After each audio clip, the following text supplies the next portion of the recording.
que si la introducción de la resistencia del gen afecta al sabor. En este caso... Buenos días primero. Realmente no tiene por qué, realmente no está pasando. Lo que nosotros estamos observando con variedades con alta resistencia es que en el tema del sabor, algunas incluso tienen más sabor, otras tienen menos sabor, y sería una cuestión de tiempo en el cual sí haya que mejorar, porque agronómicamente es más interesante una variedad en concreto, desarrollar más el sabor si es necesario. Pero con las técnicas que se están utilizando no se ve afectado o no se ve arrastrado muchos aspectos no deseados. Entonces, en ese aspecto no tiene por qué y no está pasando. La segunda pregunta era si la resistencia tiene similitud con el TM22 a nivel genético. Bueno, ahí sería Case el que más, pero creo que la he contestado antes. De hecho, las dos son resistencia a tobamovirus, por tanto, tiene una similitud muy parecida. Y en cuanto a la estabilidad que estamos observando, son muy parecidas incluso en ese aspecto, por la estabilidad que está demostrando. Sí.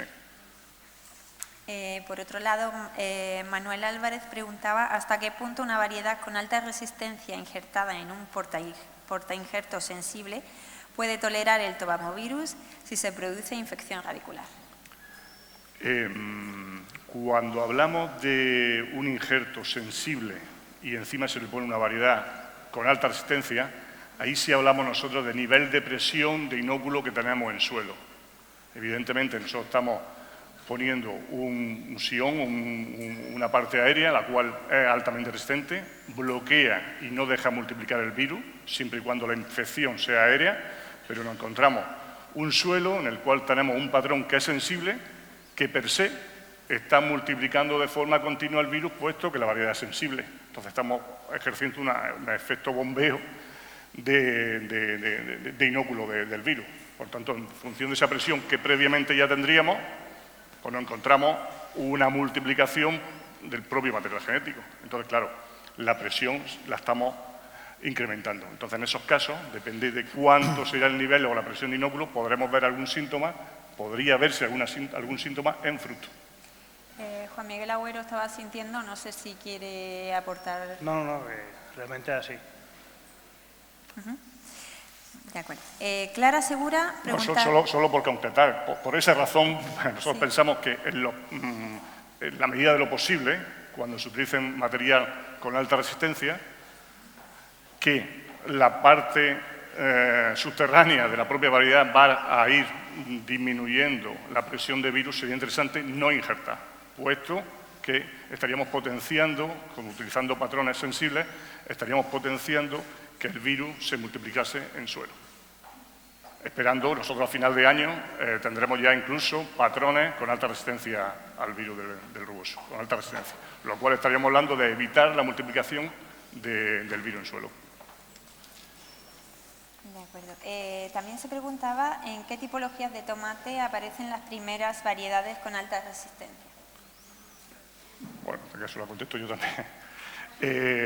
También lo ha comentado Case, precisamente porque es más rápida el desarrollo vegetativo de una planta de tomate pequeño, ha sido en las tipologías de tomate pequeño, donde antes nosotros vamos a tener cantidad de semilla comercial de alta resistencia. Pero nosotros ya este año tenemos en cherry pera, tenemos en pera gordo y tenemos en tomate grueso. Por supuesto, el año que viene ya tendremos patrones a final de año, como ya he comentado, tendremos tomate en ramillete, tendremos tomate verde, tendremos más tipologías. No sé si Antonio quiere aportar algo en este sentido por algunas investigaciones. Bueno, yo era una curiosidad, era si pensáis que los problemas del suelo se podían solucionar simplemente con un patrón resistente al virus y se podía entonces injertar arriba cualquier variedad no resistente a la que uno le tiene un especial efecto, ¿no? Al final no deja de ser un virus de contacto. Claro. Y al final nosotros vendemos no la planta, venderemos los frutos que venga de esa variedad resistente, o no, en ese que me comenta que sea sensible. Sí. Entonces conseguiremos tener un suelo limpio, pero unos tomates manchados. Sí. Pues yo prefiero vender los tomates. Entonces no tiene No, yo pensaba como una estrategia para cuando haya suelos contaminados, uno va con una variedad, con portainjertos de alta resistencia y a lo mejor, si eso era suficientemente efectivo, podrías evitar tener que injertar necesariamente una variedad que a lo mejor no te gusta, aunque sea resistente. Al final, bueno, eso podría... Al final el virus es por contacto, podría venir del exterior y al final tendríamos el mismo problema. Sí, sí es cierto, vuelvo a repetir, tendríamos un suelo muy sano, pero tendríamos siempre el riesgo de que nos viniese el virus y tener fruto infectado, claro. Sí, pero es que incluso cualquier mala hierba que te naciera de ese suelo, el riesgo por contacto que tiene entre la mala hierba y la variedad susceptible que tiene encima es muy alto. Es decir, yo creo que esa práctica no sería recomendable hacerlo. No. Me ha parecido genial la presentación que ha hecho Juan Miguel en cuanto a todos los métodos para desinfección e incluso desinfectando a los niveles que ha comentado él, de vapor, de temperatura, incluso a qué profundidad conseguimos llegar ahí. Es que es muy complejo, el suelo es algo muy complejo. Y podemos tener un patrón resistente que si luego una mala hierba llega un poco más, la multiplicación la seguimos teniendo en el suelo. A mí me quedaba la pregunta que creo que al final no se ha captado, era si el virus de la resistencia nueva al rugoso era un alelo de TM22, es decir, genéticamente en el mismo sitio, solo que viene de una variedad silvestre diferente y es una mutación diferente, o es en otro locus. Tengo que decirme, lo estoy diciendo Case, no es un alelo. De acuerdo. También se preguntaba si es estable la resistencia frente a altas temperaturas y si funciona la resistencia frente a diferentes variantes del virus. Bueno, lo ha comentado también Case antes, por concretarlo. Se ha hecho una experiencia, una investigación y se ha publicado hace poco que a 33, casi en Hungría, pero ha sido en condiciones de laboratorio. Entonces, ¿qué se ha hecho? Se ha inoculado con alta concentración de inóculo 5 o 6 veces, no recuerdo exactamente, plántulas de variedades altamente resistentes. Se ha mantenido a 33 grados día-noche, lo cual significa que no se ha permitido a la planta incluso que recupere día-noche durante varios días seguidos. Entonces, ahí es cuando se ha empezado a ver síntomas de rugoso en plantas con alta resistencia. Claro, yo estoy dando las condiciones para que la planta no recupere en ningún momento. No es la típica bajada de temperatura que podemos tener por la noche en cualquier invernadero. No es, digamos, condiciones de laboratorio.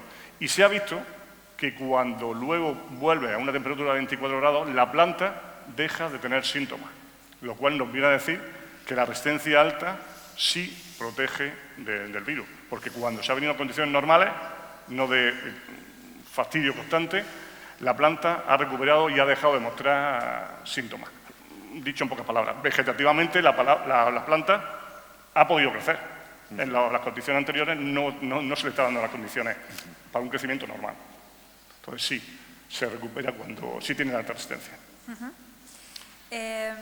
Sergio Hernández de ENISA preguntaba qué posibilidades ofrecen las nuevas técnicas como CRISPR-Cas para la mejora de variedades y si tienen contrapuntos. Y yo llevaba un poco preparada también una pregunta más o menos en el mismo sentido, que cómo han influido los métodos de edición genética como el CRISPR-Cas en la obtención de nuevas variedades de tomate y qué características pueden editarse. Está abierto a los tres. Bueno, yo creo que científicamente está más que demostrado que las técnicas son muy potentes y poderosas. Otra cosa es que en Europa se puedan implementar porque hay una legislación, digamos, al respecto que lo impide o lo dificulta. Vamos a decir que lo dificulta. Yo creo que eso no va a ocurrir en otras partes del mundo y van a haber variedades mejoradas con esta tecnología que permite hacerlo mucho más rápido lo que antes se hacía mucho más lento, incluso cosas que no se podían hacer. Yo creo que cualquiera de las empresas de semillas que hay aquí saben que esa es una tecnología que no podemos prescindir de ella, aunque evidentemente crea nichos para los que se oponen a ella. Pero creo que no podemos tener una agricultura sostenible y que pueda afrontar los desafíos a los que se van a enfrentar con nuevas enfermedades, con nuevas condiciones de cambio climático, sin introducirla. Y en cualquier caso, las empresas estarían en desventaja respecto de la de otros países que sí que las pudieran aplicar. Se preguntaba si existe una monitorización del virus en la zona de Almería y si se puede saber en qué zonas de la región está presente el virus. No sé si, aparte de la respuesta que dio el señor Agüero, tienen alguna más. Completamente de acuerdo con lo que ha dicho Juan Miguel. Eso habría que preguntárselo más a la Junta de Andalucía o al organismo oficial que tenga que hacer eso. Me consta que sí han estado haciendo algún tipo de monitorización, que incluso se ha hecho un seguimiento en las fincas donde se supo que había de manera oficial virus, pero eso sería una pregunta más bien para la Junta, pero creo que sí. Por mi experiencia, y Juan Miguel puede corroborarlo, por suerte o por desgracia nos movemos por otros países donde el virus es algo con lo que se convive directamente, y yo he visto mucho, distinto que no sea de forma oficial, pero yo he visto mucho virus, y Juan Miguel yo creo que también, pasa que no es cuestión de ir diciéndolo, pero hay mucho más de lo que nos creemos, muchísimo más de lo que nos creemos. María González, esta es nueva, pregunta si se tiene un marcador molecular para la resistencia intermedia. Sí, sí se tiene. Leslie Villachica pregunta si respecto a la desinfección del suelo, si se puede describir cómo se aplica el ozono y si se tuviera una fuente económica de CO2 se podría utilizar. ¿Cómo se aplica el ozono? Yo realmente, si no soy sincero, no lo sé. No lo he aplicado ninguna vez. Sé que hay empresas especializadas para ello, que te ponen unos aparatos, digámoslo así, en el cabezal de riego y te lo inyectan directamente, pero personalmente no he estado presente ninguna vez que lo han hecho. Pero eso, que existen empresas que se dedican a eso y que te hacen la instalación en tu sistema de riego y sin problema. Por otro lado, Juan pregunta específicamente para Enzazaden, que lo pone. ¿Qué mecanismo impide que el virus pueda entrar en una planta con alta resistencia? Mecanismo, más que mecanismo, es la propia genética, el propio gen de resistencia, de alta resistencia, el que hace que no se multiplique el virus del rugoso en planta. No es un mecanismo, es simplemente una resistencia genética, un gen que, como ha comentado, la ventaja del gen es que es solo uno. Hay comentarios como por ejemplo, que se dice que solo es uno y puede ser un riesgo. Es al contrario, si tú tienes solo un gen y el gen es dominante, como es el caso, evitas, en contra de lo que pasa con la resistencia poligénica, que hay más genes que se involucran en la resistencia en contra del virus, digamos. Cuando es un solo gen, es muy fácil que tú no te lleves ninguna característica que sea indeseable, como puede ser que me habéis preguntado sobre el sabor, el no sabor, o como puede ser algo de coloración. Al ser un solo gen y dominante, es mucho más fácil de, primero, ofrecer la resistencia y que la resistencia sea mucho más estable. Entonces, el mecanismo es simplemente genético. El gen evita que se multiplique el virus, el gen de alta resistencia evita que el virus se multiplique dentro de la planta. Tal y como conocemos el virus actualmente. También pregunta si la resistencia alta se rompe a 33 grados, ¿qué garantía hay para usar variedades con resistencia alta en invernaderos de Murcia o Almería, donde se alcanzan temperaturas muy superiores a 33 grados? Bueno, lo he explicado ya, vale la pena repetirlo. Eso fueron condiciones de laboratorio y bajo unas condiciones de continuo, día, noche, varios días, sucesivas inoculaciones con alta presión, con alta concentración de inóculos, y cuando se volvió, siempre sabemos que en el invernadero podremos tener incluso 40 grados por el día, y luego por la noche nos va a bajar en ese tiempo que la planta se permite poderse reproducirse vegetativamente, multiplicarse vegetativamente. Si esas son las condiciones normales, no hay ningún problema. Digamos, lo que vino a decir al final este ensayo de laboratorio es que el virus era muy estable, el gen de resistencia era muy estable, al contrario de lo que se dice ahí. Juan también pregunta para Antonio Granel, ¿por qué la Unión Europea impide el uso del CRIS y el uso en transgénicos? Bueno, porque se apoya en una legislación que es anticuada y la Unión Europea es muy lenta en cambiar legislaciones. Ese es el motivo fundamental, porque no creo que quiera perjudicar al sector productivo europeo para que se puedan producir tomates mejores en otros sitios y más fácilmente, ¿no? Yo creo que es una cuestión de pura inercia de un sistema que no responde rápido a las necesidades de los que viven aquí, ¿no? Sí. Yo creo que es fundamentalmente esto. Máxime cuando en otros países sí está autorizado y nosotros al fin y al cabo de alguna forma u otra comemos productos de esos países. Claro, es que además va a ser que no hay ningún método que pueda diferenciar una variedad generada mediante edición genética de una que no lo sea. Entonces no hay una forma de identificarlo y por lo tanto cómo puedes impedir que importar algo que en los otros países, como no está legislado en ese sentido, no tienen por qué declarar que esto está editado. Vamos a tener los tomates aquí editados fuera y nos lo comeremos, evidentemente. Hay una pregunta que quería respecto a la temperatura, porque los tomaovirus en semilla hay tratamientos, ¿no?, con fosfato trisódico, con alta temperatura que al menos disminuye mucho, ¿no?, la presencia, la viabilidad del virus en la semilla si tú lo utilizas. Pero me resulta un poco paradójico el hecho de que la temperatura alta parecía ser que tenía un efecto más fuerte sobre la resistencia que sobre el propio virus, cuando uno esperaría lo contrario. Diría, claro, bueno, lo normal sería que el virus, que es sensible a la alta temperatura, al menos los tomaovirus, primos hermanos de ese, pues no deberían de mostrar ninguna sintomatología. En fin, parece que afecta más la resistencia entonces que incluso el propio virus. Lo que hay es ahí. Ahí está la razón por la cual... Sí, claro. Otra cosa es cuando ya te vas acercando a los 50. Bueno, se muere. Claro, ya se muere. Claro. Me refiero, pero a los 30 afecta más la planta que al propio virus. Sí.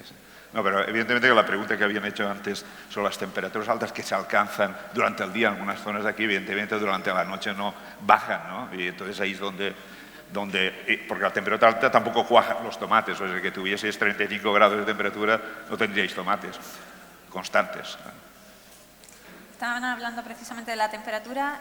Francisco Jesús Santander pregunta si se tienen estudios e información sobre la estabilidad del virus en la zona con alta temperatura. Bueno, el país donde primero apareció el virus fue precisamente en Israel. Otro país que tiene, bueno, yo puedo decir, yo suelo podía viajar más de continuo a Israel y allí el 100% de la superficie está perfecta por rugoso. O sea que y ahí se alcanzan temperaturas verdaderamente altas. Jordania es otro país que lógicamente trabajan con temperaturas muy altas. Y el virus se ha multiplicado y el 100% de los cultivos que hay en Jordania tienen virus. Entonces el virus se ha mostrado muy estable, sobreviviendo a temperaturas altas y todos los ensayos que nosotros empezamos por Israel y Argelia y Jordania, lógicamente, nuestro primer ensayo, y toda la variedad resistente que teníamos, los probamos allí, junto con México, y la resistencia se mostró muy estable, muy estable. Y si la pregunta es sobre el virus en todos esos países se ha mantenido estable en el tiempo y os comento, en Israel, por ejemplo, si hacen un ciclo largo, ellos no han, digamos, la pelea no va por ir en contra del virus, la pelea va por sobrevivir. Entonces ellos se hacían ciclos de 16 ramilletes, se hacen un ciclo largo, pues ellos asumen que se programan para hacer un ciclo de 8 ramilletes, asumiendo que a lo mejor a partir del 4.º ramillete no van a coger más un tomate. Entonces ellos saben que van a despuntar, los 6, 8 ramilletes despuntan. Ya se hace una programación de hacer doble cultivo, cuando antes solo hacían uno. Desde el punto de vista egoísta, para nosotros genial, porque son 2 veces que se siembra, desde el punto de vista como que hace semilla. Pero desde el punto de vista de futuro para la zona, no, porque antes hacían 16 ramos, luego empezaron a hacer 10, ahora van por 8, saben que a lo mejor al sexto tienen que arrancar, y esa es la evolución del virus en la zona. O sea que... Sí, pero que esa dinámica, tú estás comentando de Israel, en la zona de Sicilia, que es una de las que visito, es exactamente igual. Dice, ahí ya ha pasado a cambiar un poco el ciclo de cultivo, es decir, los trasplantes que se hacían temprano desde el mes de julio, eso ya ha desaparecido por completo. Los de agosto están en vías y ya se están yendo a plantaciones en septiembre, ¿vale? Están yendo a plantaciones en septiembre, donde los ciclos largos se quedan en 8 o 9 ramos hasta que la planta llega al alambre y como Ico comenta, a los 6 o 7 ramos ya en muchas ocasiones ya se ven obligados a arrancar el cultivo. Luego ha habido, como bien ha dicho Juan Miguel, parece que los tomates pequeños se afectan menos y en Sicilia pasa eso. Los tomates gruesos directamente han decidido no cultivarlos directamente. Los tomates pequeños parece ser que menos, pero vamos viendo, conforme van pasando los años, cómo cada vez se van afectando más. La razón es lo que ha dicho Kees también. Aparte de que sea un material genético mucho más salvaje, el tomate pequeño que el tomate grueso, e independientemente de eso, es que la multiplicación vegetativa de la propia planta te permite, digamos, correr más rápido que el propio virus, pero los niveles de inóculos que se están adquiriendo allí está cada vez más impidiendo hacer ciclos largos. Y eso es lo que está diciendo Juan Miguel. Está, primero, reduciendo fechas de plantaciones y centrándose más en plantaciones quizás de invierno, primavera, en fin, es lo que la salida que le está quedando. Esta es para Antonio Granel, imagino.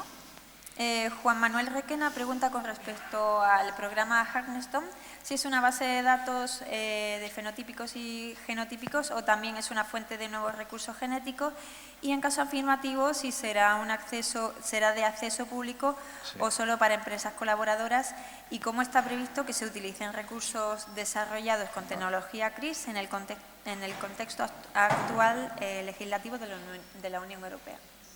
Entonces, son varias preguntas. La pregunta respecto a la base de datos es una base de datos que va a estar conectada con los bancos de semillas, ¿vale? Entonces, allá donde estén esos bancos de semillas, ¿vale? En principio, bancos de semillas donde normalmente los mejoradores van a conseguir recursos son en Gatesleben, que es en IPK, en Gatesleben es un banco de semillas que hay en Alemania, en el COMAB en Valencia, en el TGRC de Davis. Pues bien, la información que estará ahí en la Harnestone Database de genotipos y fenotipos, que las semillas provienen de esos bancos, estará ahí. Pero en el momento que uno necesite adquirir una semilla, deberá de pedirla al banco de semillas original, sea de Davis, de Gatesleben, de Taiwán, el AURDC, o del COMAP y otros que hay, ¿vale? O sea que la base de datos y de información será ahí. Harnestone está abierta a todo el público, ¿vale? A todo el mundo que quiera.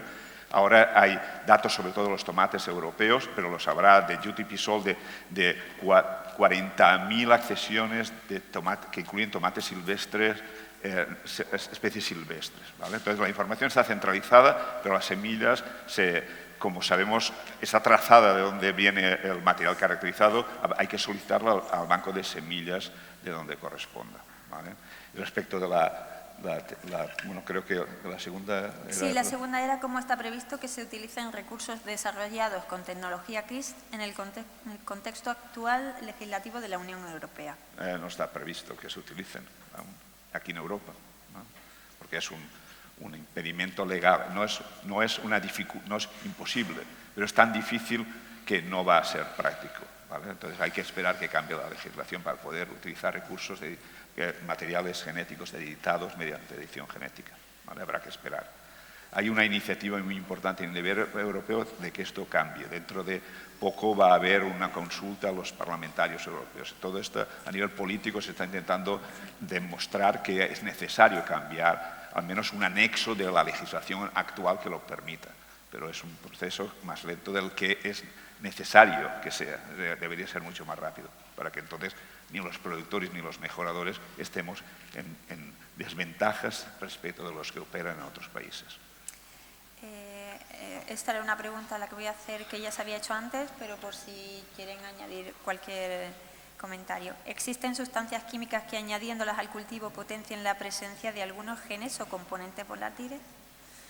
No, eso ya creo que lo he contestado antes. La respuesta rápida es no.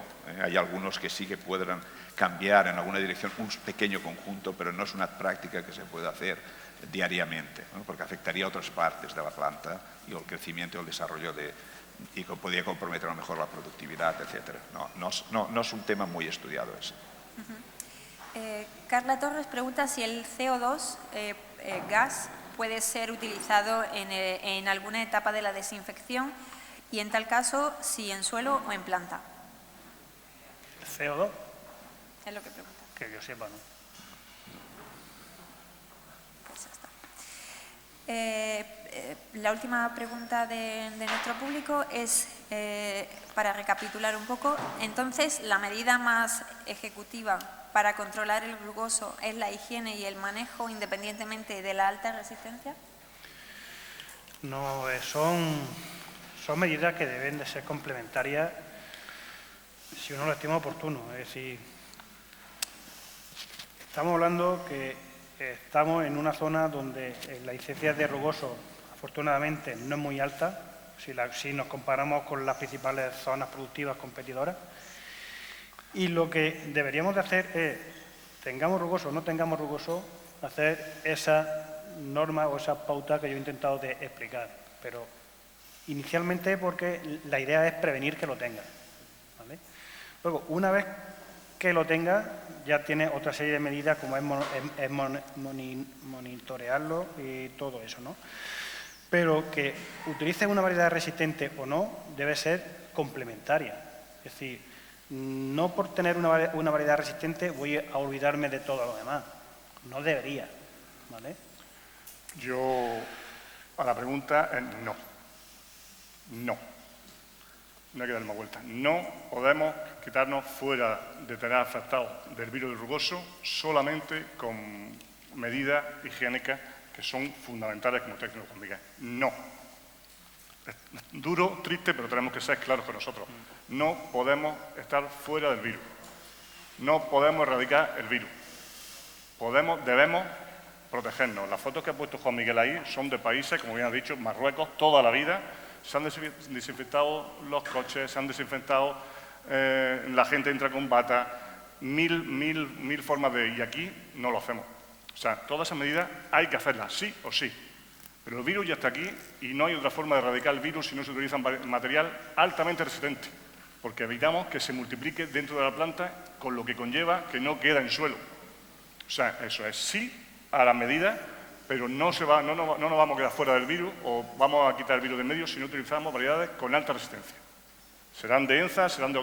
Nosotros contentísimos si mañana llega también Nunen con material altamente resistente. Nosotros apoyamos, como ENZA, que haya más empresas que tengan variedades altamente resistentes. Mientras que el 100% de las fincas no sean HR, resistencia alta, el virus estará aquí y estaremos fomentando que se multiplique. Y evitaremos, si todo va así, evitaremos que pueda haber mutaciones u otro tipo de cosas que, por desgracia, todos sabemos que pueden pasar en los virus y se eternice el problema. Entonces, eso es lo que yo pienso, y perdonad que sea tan tajante, pero es así. Y luego, por otro lado, aunque tú, en tu caso, en tu invernadero, utilizas esa variedad resistente, haz toda la otra serie de medidas, por supuesto, porque no estás solo. Sí. Debe ser una cosa complementaria de la otra. La última pregunta.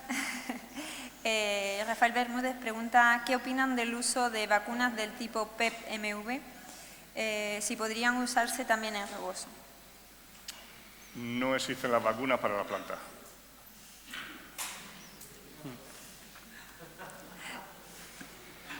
Tal cual. Esas son las preguntas de nuestros asistentes. Yo, para cerrar esta mesa redonda, voy a plantearles una serie de preguntas que traía, quizá un poco más general, no tan... yo quería preguntarles, de manera abierta a los tres, ¿cómo han influido la mejora vegetal y tecnologías como el CRISPR-Cas en el aumento de la producción y del consumo mundial? ¿Perdona? ¿Cómo influyen la mejora vegetal y tecnologías nuevas de edición genética como el CRISPR-Cas en el aumento de la producción y del consumo mundial? Bueno, yo puedo, de forma genérica, eso es la contestación siempre influye tanto que es todo lo que es las variedades que comemos ahora son fruto de la mejora vegetal. Eso es, anteriormente podía haber y muchas... Claro, depende de cómo definamos la mejora vegetal. La mejora vegetal de la que introducen las empresas dedicadas profesionalmente a esto o de los agricultores anteriormente de las empresas, ¿no? Pero todo lo que comemos actualmente es fruto de mejora vegetal y no sería posible los rendimientos, las calidades, todos los las posibilidades que tenemos ahora de comer a las 24 horas del día, los 365 del año, casi cualquier cosa es fruto de la mejora. Eso está, yo creo que en el conocimiento de todos, si no digo nada. Y seguramente la posibilidad de continuar haciéndolo en el futuro está dependiendo de eso, de los recursos genéticos y la capacidad de las empresas y de los grupos de investigación de capacitar a las especies vegetales de ser capaces de producir, a pesar de que van a seguir ocurriendo nuevos desafíos para el cultivo, nuevos virus, nuevas enfermedades, etc. ¿no? Eso no deja de ser diferente de lo que ocurre ahora recientemente, hemos visto lo del COVID, ¿no? Si no hubiese habido empresas que rápidamente, centros de investigación que desarrollaran vacunas, pues hubiese muerto mucha más gente. Eso quiere decir que hubiese acabado la humanidad, eso quiere decir que no habrá agricultura si no hay innovación. Pues seguramente algunas cosas podrían desaparecer, ¿no? Algunos cultivos podrían desaparecer, porque no todo se soluciona con buen manejo. Ahora estábamos discutiendo sobre si o no es necesario medidas de higiene y genéticas de resistencia para continuar cultivando. La respuesta tan fácil es hace falta las dos cosas, como hace falta en el caso de continuar viviendo, tener resistencias, o tener vacunas o tener métodos de buenas prácticas, ¿no? Pero yo creo que en el caso, por ejemplo, que se me ocurre, aún allí cerca de donde veo yo hay gente que cultiva tomates tradicionales que apenas tienen resistencia a nada, ¿vale? Y buen manejo parece ser que es la cosa. Pero también es verdad que igual como si no tienes material resistente al frío y cultivas una cosa en la zona límite con la sensibilidad al frío, pues un año te va bien y otro año te va mal. Estamos dispuestos, la agricultura moderna se puede permitir, este año se me ha infectado con el rugoso, no cosecho. Al año que viene a ver si hay más suerte. No, evidentemente hay que aprovechar todos los recursos disponibles para el agricultor para que pueda garantizar una productividad que le permita tener una calidad de vida y a los consumidores tener lo que queremos en las despensas y en las cocinas, ¿vale? Entonces, y eso incluye las técnicas de mejora por CRISPR-Cas. Ahora parece que no es necesario, nunca lo ha sabido. ¿Por qué tiene que haber tecnologías CRISPR-Cas para solucionar los problemas? Pues pero la pregunta no es esa, la pregunta es ¿por qué no? ¿Por qué no utilizarlas si nos van a permitir reaccionar más rápido, obtener variedades más resistentes más rápido? ¿Vale? Eso es también como querer cerrarse al progreso, ¿no? Y la última pregunta, también abierta a los tres. ¿Cuáles, a su juicio, son los principales retos para la genética y selección varietal del cultivo del tomate a medio y largo plazo? Bueno, bajo mi punto de vista, pues un problema como el que nos encontramos hoy, ¿no? Pero mirando un poco más hacia lejos, realmente lo que he tratado de mencionar en la presentación. Es decir, tratar de tener productos a largo plazo que sean saludables, productos que realmente satisfagan las necesidades del consumidor y siempre teniendo en cuenta el sabor que ha sido olvidado en los últimos años durante toda esta, digamos, evolución que hemos tenido del cultivo del tomate. No sé si Antonio quiere complementar esto del sabor por su estudio.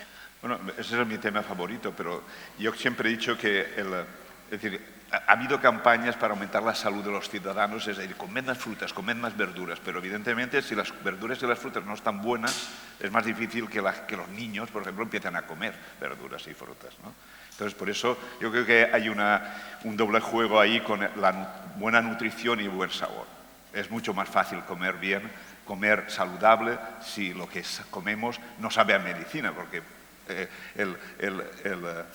sino que está bueno y apetecible, sobre todo si hacemos que nuestros hijos aprendan a comer bien y saludable. Y el desafío a las empresas del sector es ir hacia ahí. Como era un carácter difícil ese del sabor, que depende de muchos genes, no es como un gen de resistencia dominante, que es relativamente fácil una vez lo tienes, introducirlo en tus materiales, cuando tienes varios y no son dominantes, sino que son recesivos, bueno, es una jerga genética, que es más difícil trabajar con ellos, es más difícil al final desarrollar una variedad en un sentido de mejor sabor. Pero yo creo que las empresas están demostrando que eso también lo saben hacer muy bien, y con más conocimiento que tenemos, pues será mejor, ¿vale? Tampoco mucho más que aportar. Está claro que el sabor es algo crucial, porque tú puedes tenerlo todo, producción, resistencia, larga vida, que llegue bien al mercado. Si al final el consumidor final no lo come, todo se cae, ¿no? como un castillo de naipes, y al final no.